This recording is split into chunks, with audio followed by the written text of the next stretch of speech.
গরুর কলিজা বিরিয়ানি করার জন্য আমি এখানে কলিজা নিয়েছি এবং সাথে নিয়েছি গরুর তেল, এতে করে বিরিয়ানিটা সফট হবে।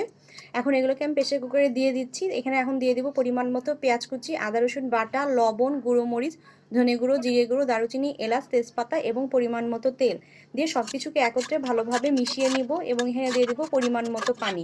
তারপরে এটাকে ঢাকনা লাগিয়ে চুলায় বসিয়ে দিব এবং 3-4টা সিটি হলে ঢাকনাটা খুলে ফেলবো। খুলে এর ঝোলটা শুকিয়ে নিব।